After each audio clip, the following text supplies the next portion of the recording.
AP brand పూర్తిగా దెబ్బతినింది. Industries పారిపోయినాయి. Industries రావద్దని చెప్పే పరిస్థితికి వచ్చారు.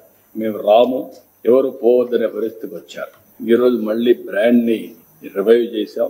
మొన్నే 13,26,000 కోట్ల రూపాయలు పెట్టుబడులు వచ్చాయి. 16,30,000 మందికి ఉద్యోగాలు వస్తాయి. SIPB ఇప్పటికే 8,29,000 మందికి 8,29,000 కోట్ల రూపాయలు ఆమోదం చెప్పాం. దీనివల్ల 7,62,000 మందికి ఉద్యోగాలు వస్తాయి.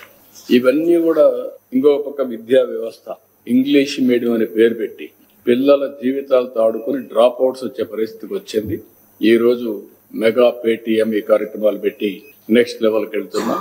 ఒకప్పుడు ఆల్ ఇండియా లెవెల్లో టాప్ 5లో ఉండే విద్యా వ్యవస్థను నాశనం చేస్తే మళ్ళీ దాన్ని రివైవ్ చేసి టాప్ 3లో కానీ నెంబర్ 1 కానీ ఒక ఆల్టర్నేటివ్ ఎడ్యుకేషన్ ఆంధ్రప్రదేశ్ ఒక మోడల్ గా తయారు చేయడానికి ప్రయత్నం చేస్తున్నాం. పల్లె పండుగ ఇలాంటి కార్యక్రమాలు పెట్టి రూరల్ ఇన్ఫ్రాస్ట్రక్చర్ కి శ్రద్ధ పెట్టాం. వీళ్ళు మొత్తం పెట్టినటువంటి మామూలు కాదు. ఈ రోజు మీరు చూస్తే అనేక విధాలుగా బిల్స్ అన్ని పెండింగ్ పెట్టారు. అవన్నీ ఉన్నాయి ఎడ్యుకేషన్ వ్యవస్థలో.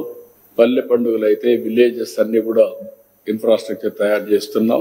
ఇంకొక పక్కన 5 ఏళ్లు ఒక రోడ్డు గాని ఒక చెరువు గాని ఏది కట్టలేదు. నిర్వీర్యం అయిపోయింది వ్యవస్థ. అవన్నీ రివైవ్ చేసి స్ట్రీమ్ లైన్ చేస్తున్నాం.